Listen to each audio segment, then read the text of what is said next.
Hi, you're watching DNA Today, a multi-award-winning genetics podcast where we explore everything to do with genetics, from CRISPR to rare diseases to new research. We have won the Science and Medicine Podcast Award for many years now. We have hundreds of episodes, and we really hope you enjoy these conversations where we dive into so many genetic concepts.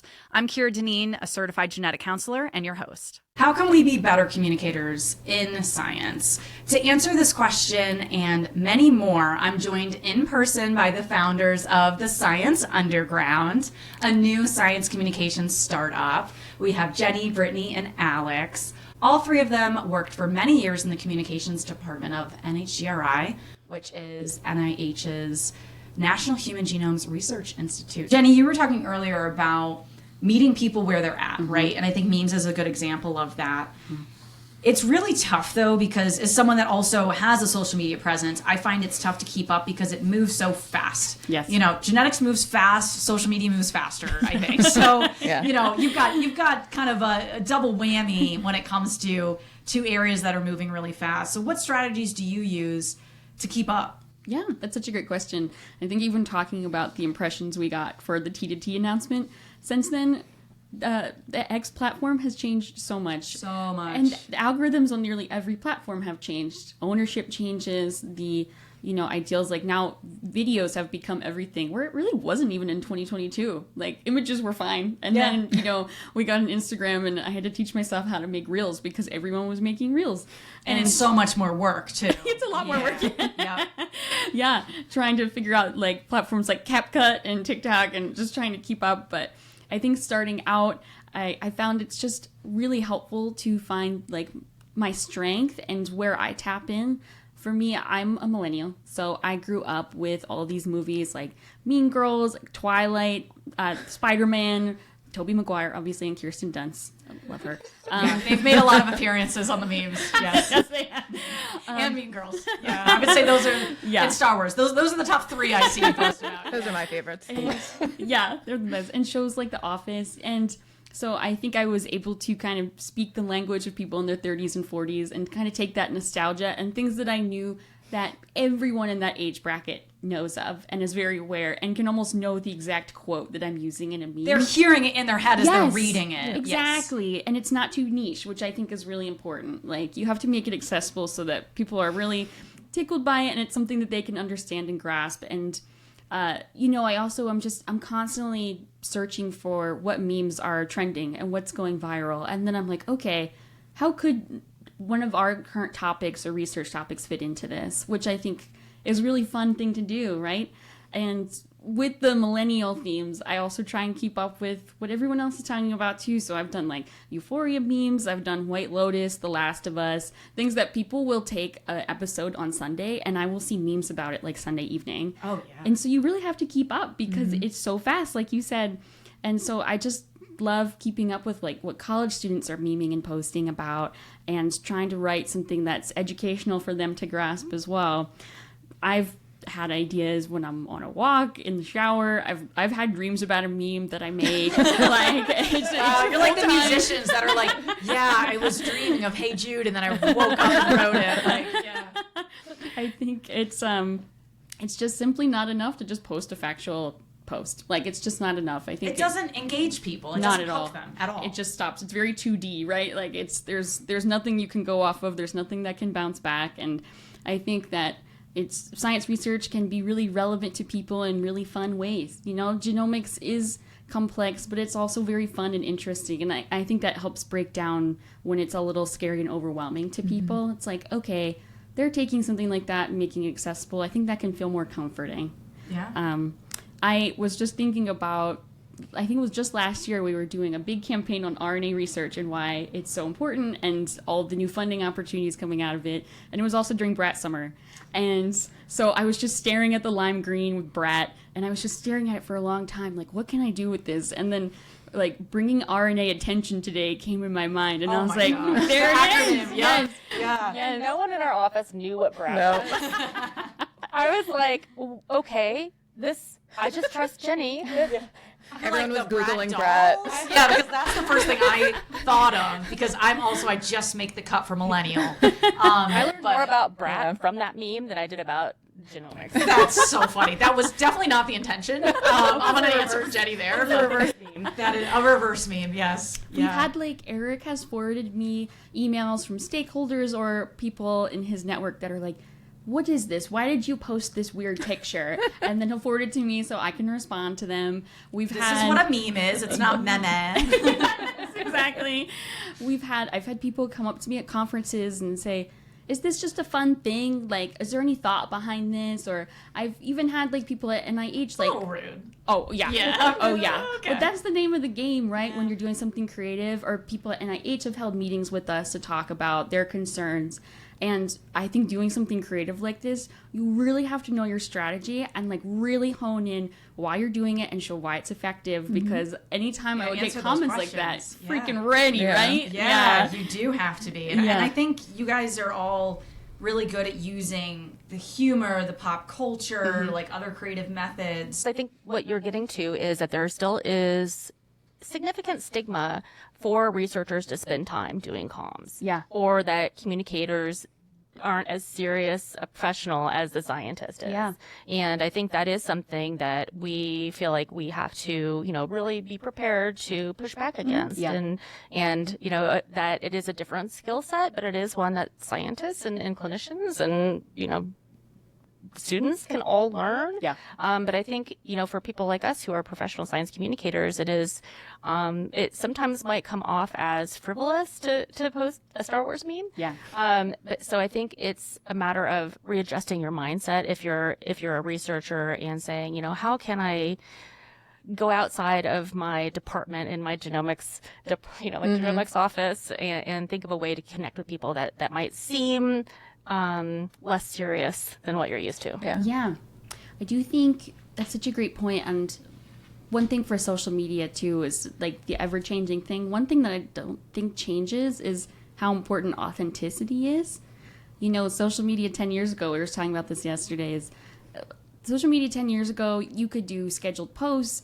You could look at social media holidays and be like, oh, it's National Hot Dog Day. I'm going to post something for National Hot Dog Day. Something Jennifer Coolidge, maybe. Exactly.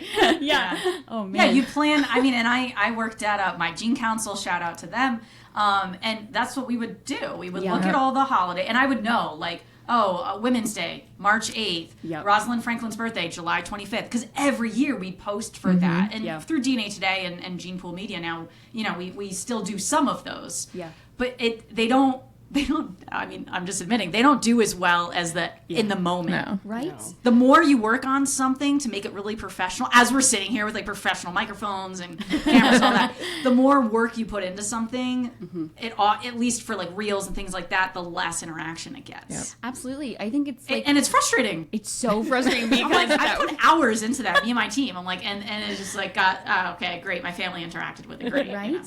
I even think, like, professional pictures on Instagram just don't even show up in the algorithm anymore. And because that's not what they want. They want people to be making stuff and posting it constantly. So I think it's such a thing of just trying to be authentic. People will be very quick to, like, repost you on social media too. And, like, if a company posts something for National Women's Day, someone will be very quick to, like, repost and say, this is why this is hypocritical, if there's not enough women at that place or they're not getting paid the same wage. So I think it's so important to stay one step ahead because the followers are, that's for sure, right? Yeah. And I think also, like, even looking at brands, like, if we're going outside of science, communications, and genetics, brands like Wendy's, which I know we all have different opinions on this, but Wendy's, like the fast food chain, I think has a very interesting social media approach, and that they're very witty. They'll point out things of other companies. They're very, I don't know, intuitive with what they're doing and genuine. And you're like, who let the intern take over the account is a bit of the vibe. You always see that comment, right? Yeah, you're like, what intern's going to get fired over this? But people always talk about it. Wendy's is always in the headlines on news broadcasts, like, oh, Wendy's getting in a fight with REI or whatever it is. But, to some extent, any PR is good PR. To some extent. Yeah. At a place like Wendy's, it's like they do need something to modernize their fast food chain, I think. Right. And they don't have to be as, like, you know, they're selling food. So we have to They don't have to be as careful. Yeah, if they're like, oh, we went out there that, you know, oh, we're offering these chicken nuggets instead of those. It's like, okay. So we have a lot more to lose, I think. We than do. Wendy's. Yeah. But I think there's things that we can take from it that I'll look at other social media accounts and, you know, other influencers and, okay, wow, that's interesting. They're doing this. And you take a page from their book. Yeah. Absolutely. Yeah, we can't be as spicy as when Yeah. with their Whoppers or whatever. But And also, like, as in the federal government, there's also like a funding thing. So, you know, like when we would go to like ASHG and other conferences, you know, we would see all these amazing booths that can like throw thousands of dollars at like cool swag. And, you know, like tens of thousands, you know, we look at like all the equipment coming in. Yes. Yeah. And, you know, we have to, okay, what can we do with, you know, what can we print in-house, or what can we like make that's like has an educational component so we can get it approved. And so like we've had to get like, really creative. And so we've created, you know, like DNA origami or RNA origami, which is a huge hit. And, you know, we have people coming and taking like stacks of it at a time to bring back to classrooms. You know, making stickers that have educational components. Your stickers are, I'm going to put it out there, one of the best. I'll say top 3. Yes. Rosalind Franklin sticker. I know. Yeah, that one's very popular. There's one with Jenny and Eric, Strawberry DNA. Strawberries. Yeah, it was that funny. one's We were eating popular. strawberries yesterday, and I looked at Jenny. I'm like, this is weird. I've seen that photo and sticker of you with strawberries. Yeah. But yeah, I think things like that do go a long way when you get creative with it. Yep. You don't have to be, all right, you know, here, put your name in to win this iPad or something like, you know, which that also can be good. And I've done things like that. Yeah. But also just having a cool sticker, like sometimes nothing beats that. People That's love what ends it. up on the laptop. Yep. Yes, it can feel inconsequential, whether it's just a sticker or a little activity or a meme or something, but it actually really could make someone's day. And if they take a little information with that, then we've done our job. Mm-hmm. I really feel that way. We've been talking a lot about like being timely. Last of Us comes out Sunday night, which I'm struggling. There's no more episodes. I know. 2 years probably. It's way too short of a season. Oh man, that cliffhanger.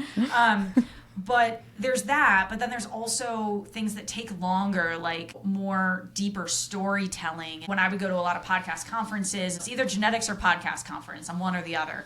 So when I'm going to these podcast conferences, I used to be honest, right off, I'm not going to go to the storytelling one. And then I'm like, wait a minute. Yeah, there's something, because I have an interview-based show. Why do I care about storytelling? No, it is really important to have those skills. Jenny, how do you balance that of the timely, but then the things that take much longer that you can't put out overnight? Yeah, that's such a great point. And I think having longer term understanding of things like informed consent and knowing how you're going to communicate that or something ongoing really helps, so that when there's a news release, you can try and apply some of those themes to it as well as like an educational tool.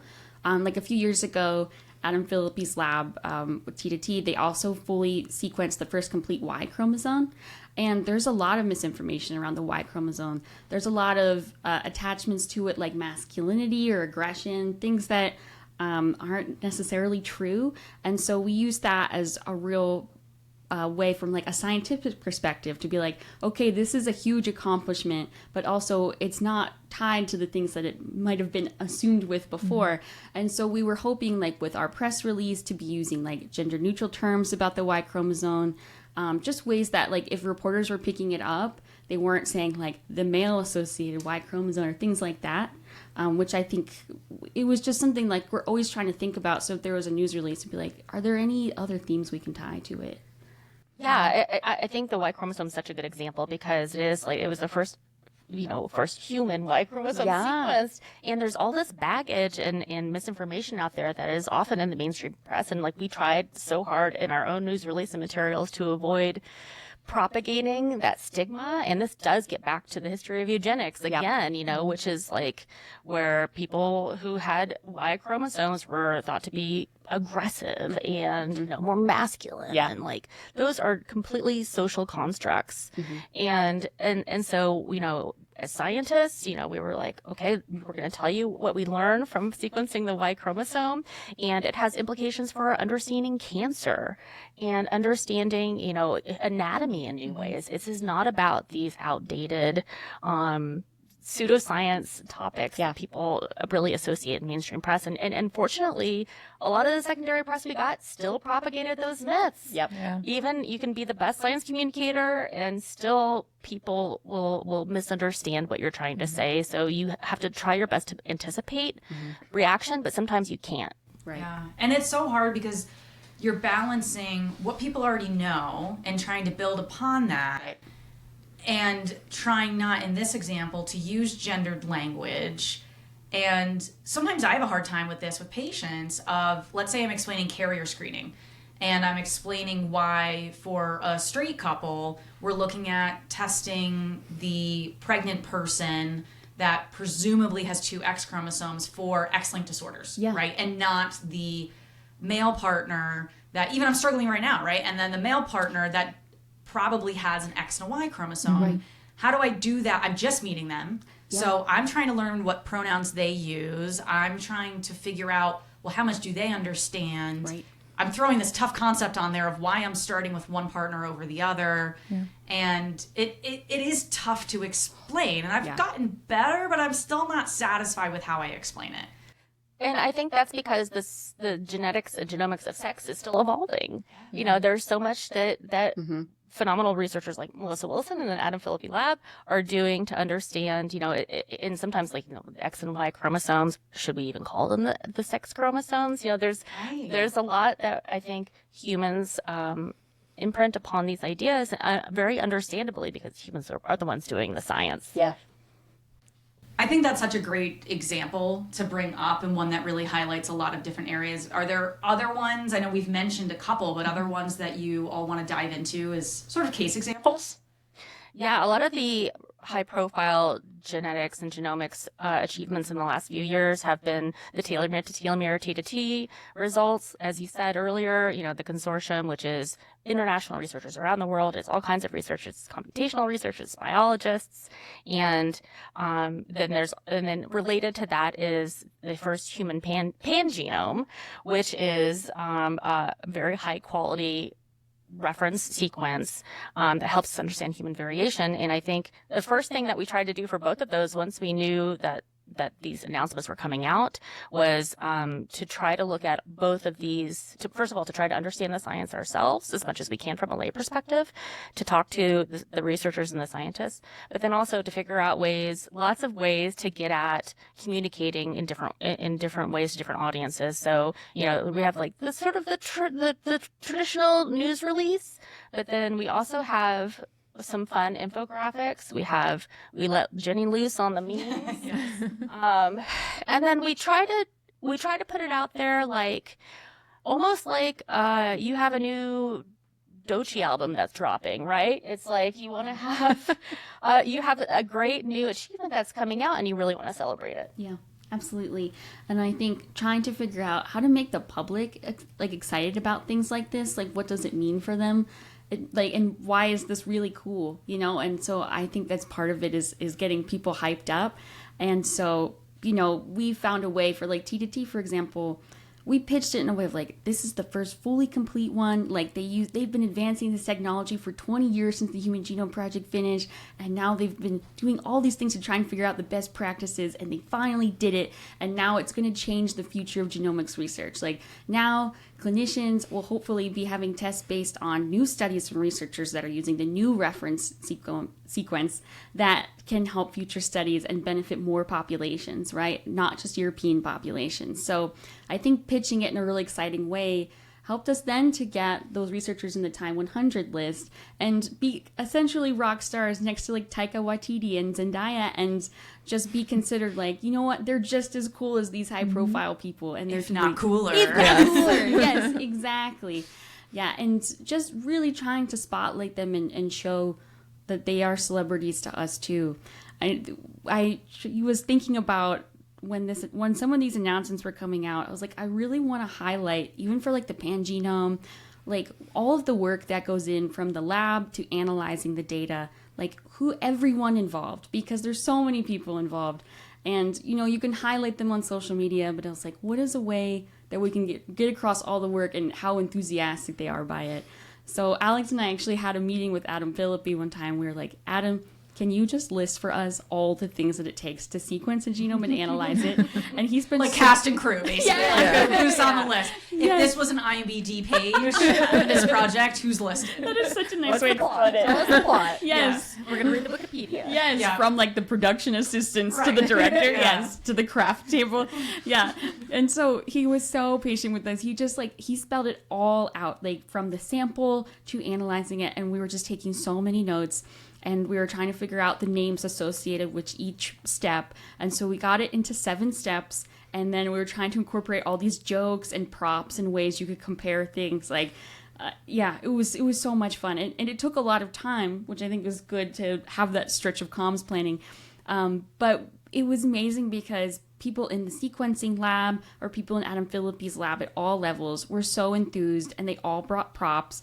There's this part where we were trying to communicate how when all of the data is out of order, it's kind of like a puzzle where the pieces don't match, and they're trying to map it out in a way that makes sense and you can read it like a book. But we had all of these pieces of paper out like a puzzle, and Adam Phillippe's struggling to try and figure out how to assemble it. And then one of his researchers comes out with a leaf blower and blows all the leaves. And he brought his own leaf blower, and he was so excited. So excited. He was a little too assertive with that leaf blower. Even Adam Philippe was like, Sure, you're happy with it, right? A little bit. yeah, and we can definitely link that video. Yeah. But that video got it's almost at 40,000 views. Like, it is one of our most popular videos. And I think, and Adam Phillippe narrated it. And I think it's just such a comprehensive way of communicating like everything involved, and you have all these props. So it's very just another great educational tool, and just to show all of these amazing people that go into making these projects happen. Yeah, absolutely. And I think it also is it puts the science first. Yeah. It puts the people and the science first. And I think that's what really resonates with people. And it can be challenging because we often have, this is the scientist that made this happen, and they're on the poster, right? If we're going with this movie analogy, they're front and center, and then you've got the people kind of in the background where their face is a quarter of the size. So tiny. Yeah.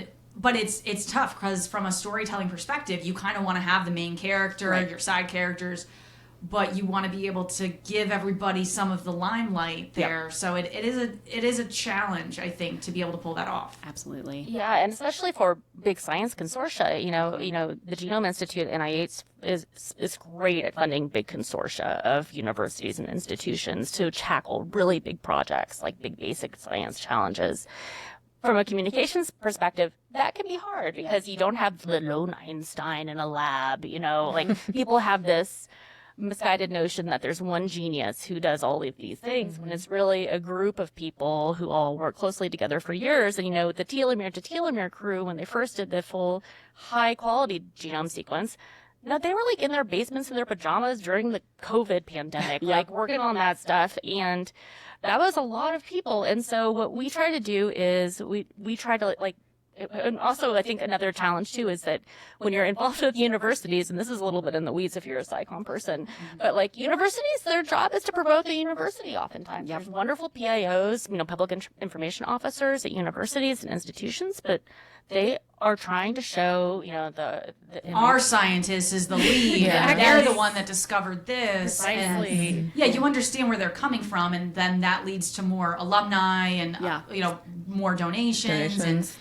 so it's we can't say they're wrong for doing that, but we got to highlight all of the institutions that are involved in that big project. Right. Exactly. It undermines oftentimes the ultimate message that you want to get to people. We don't want to make this Caltech versus MIT. We want to make this big science requires big groups of people working together, and we have to figure out ways to talk about that where it's not a lone genius or a Nobel Prize winner every year. Yep. Yeah, I think that's important, especially with genetics, and most of science and technology at this point is big data. So you can't have that one person that invented something. It's just not going to happen anymore like it did in the past, that, Benjamin Franklin invented this. And it's okay, that probably actually was the case. It was probably just him by candlelight doing something, right? He probably didn't have a whole team behind him. I think we've highlighted a lot of things that have gone well in terms of science communication and, all right, this project, we need to make a big announcement, and this is what went over, and people could understand it. But I think we can learn more from your failures. Yeah. So to put you in the hot seat a little bit, all of you, can you walk me through a time where a piece of communication unintentionally caused confusion? It failed. You did not think it was received in the way that you were anticipating. Yeah, I love to talk about my failures. Yeah, honestly, we can learn much more from them. Love to celebrate the successes, but yeah, let's get real. The seat is piping hot. Yes. Say that. So true. Yeah, I think anyone who has ever done science knows that it's mostly about failing until you finally figure something out, and you learn so much from failing before you get it right. And we've talked about the T2T announcement, the Pangenome announcement. The Pangenome was especially difficult as a communications team to convey because it is not a new shiny robot to show someone, or here's a clean water pump. It is actually something you cannot see, that doesn't really have clinical relevance for another 4 to 5 years, and yet it's important that you understand that you as a human being have a genome that is has its own particular variations, and everyone else in the world has their own particular variations, and we want to try to come up with one big reference to understand how different people with different genetic variations, how we can understand those variations in relation to one another. And so we had put out, I think we had said, this is a more diverse genome, a very diverse human pangenome, because there had been previous pangenomes, but it was usually one person, and this was 47 people of diverse So it's like ancestries. 47 all compiled into one database? Is that... correct me, because I know of it, but I don't really can't explain it. I think this is why we really needed visual elements actually to ultimately convey this, because it was putting to starting with one really high quality genome reference, and then plugging in other sections of sequences until you have an even more diverse sequence. You're kind of like building almost like a library. Where a lot of it is going to be all the same, but you're like, oh, this variant right here, this SNP is single nucleotide polymorphism, is different between some people, and you're highlighting that part? Yeah. It's an A instead of a T or something. It's almost like a 3D map of like a subway system. And we can link in the notes to a visualization of it, because that's we can pop it up right above our heads right now. Actually. Yes. Yeah, and that'd be great. Yeah, just start pointing at things like a weatherman. Yeah. That would really help. We ended up putting together animations for how it was assembled, because you could have one a reference, and you try to plug in, for example, my genome into that reference. Maybe my genome matches like 80%. You plug Jenny's in, it matches a little bit more, but maybe you plug in someone who's from Kenya, and they barely match at all. Right. And so you end up having to have like multiple references together combined, so that you have all of humanity appropriately captured. And that's only 47 high quality references, because high quality genomes are really hard to put together. Very different than what I would clinically order when I order a genome. We're really talking about different, I don't want to say tests, but different ways of doing this in the data you get. Precisely. And these are extremely high quality genomes, and it takes a lot of assembly time to put them together and to put them into a useful tool for clinicians to use. But when we were putting it out, we had used the word diversity, and, this is a more diverse pangenome. And what we didn't realize when we were talking to reporters, and these are science reporters who are very good, and shout out to the science journalists out there, because they're doing good work. They're amazing. Yeah. Yeah. And, but we kept having a little bit of a disconnect with the word diversity, because people were stuck on it as racial diversity, as, what they think of as like population diversity from, how many traditionally European people are there, from the European countries versus African countries. Kind of how you would fill out a form of your ethnicity. Yeah. That's how they were thinking of it. Exactly. And that, as a science communicator and genetics communicator, is always one of the things that people ask us, is like, where's the genetics of race? And race is, as I learned from Vince Bonham at NHGRI, is a social construct. I didn't know that before I came to Genome, and, I went to college and graduate school. So, and so I think we had to say, okay, well, we shouldn't maybe be using the word diversity. We should use variation, or, we need to take 5 words instead of 1 to explain this concept. And then we did things like we put the word race into our talking glossary of genetic and genomic terms, and explained what we were talking about when we say things like diversity, because it's just not what people down in the streets think about when they're thinking about diversity. Because you're almost more talking about different ancestral roots. Exactly. So that it's not necessarily how a person identifies in our society and maybe where they grew up or something, but really like as far back as you can go in your family tree, like that's what you're referring to.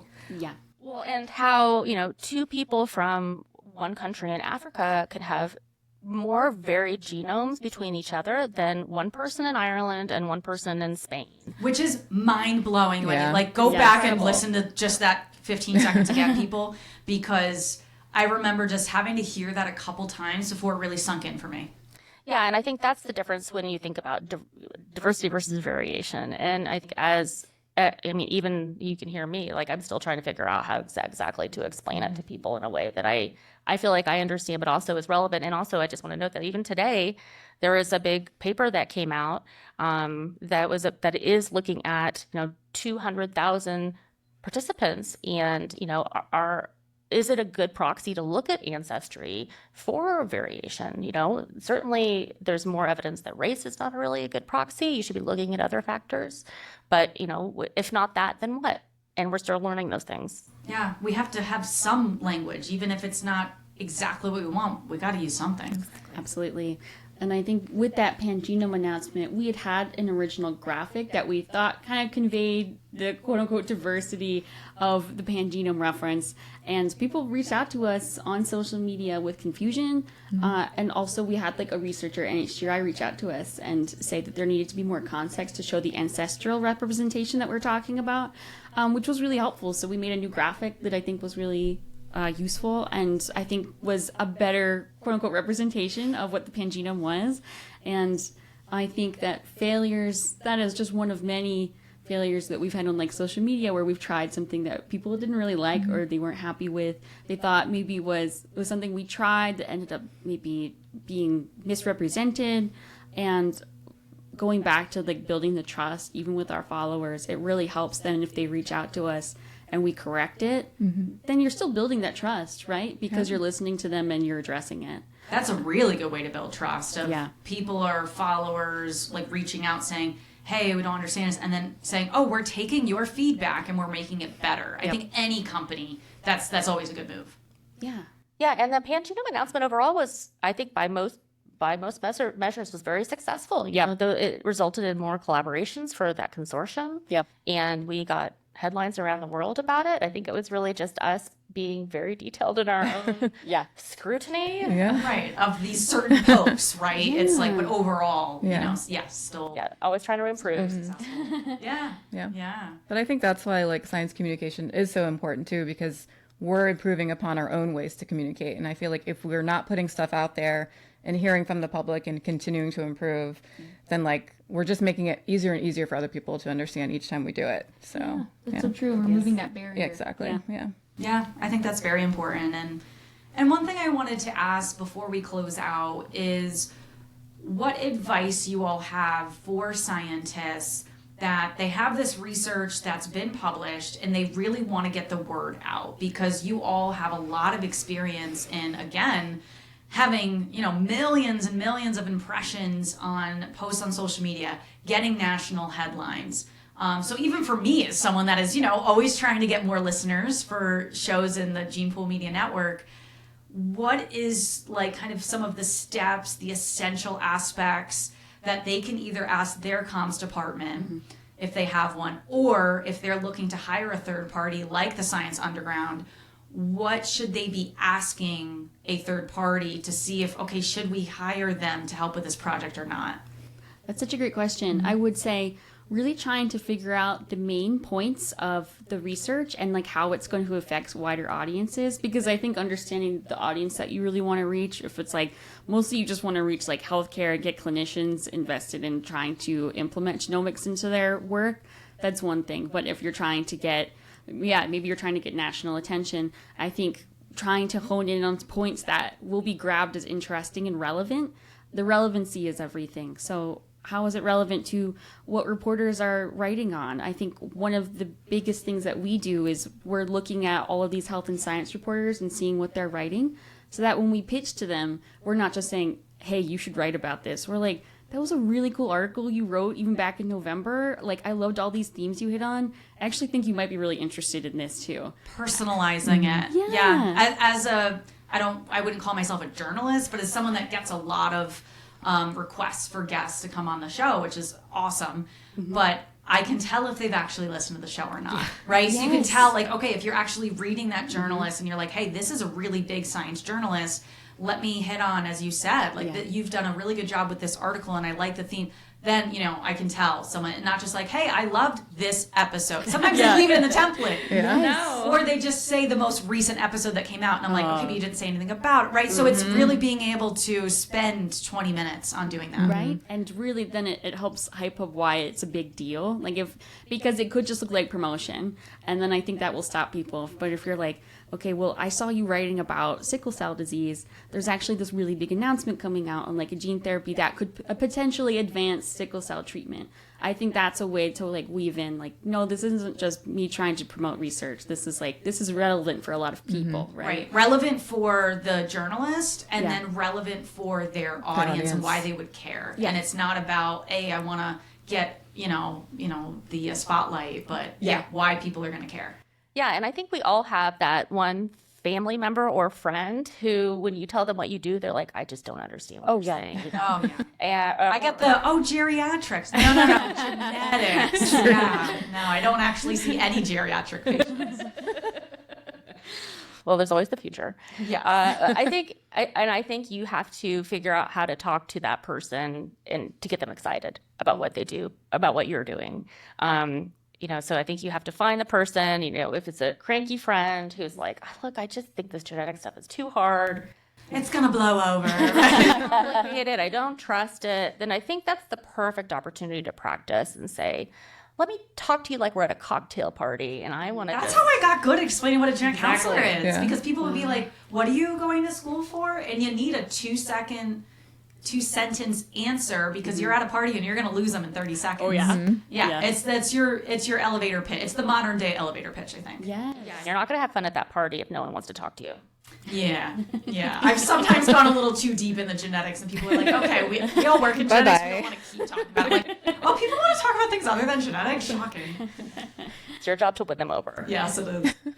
And one thing that we've, I think, emphasized this whole episode, is just taking as much time as possible. Like, if researchers know that something's coming out in 6 months, don't wait. Like, consider talking to your comms team, or if you don't have it, start reaching out to comms people that have experience in science and think, like, okay, here's the announcement. What do you think could come out of this? What ideas do you have? And be open to them.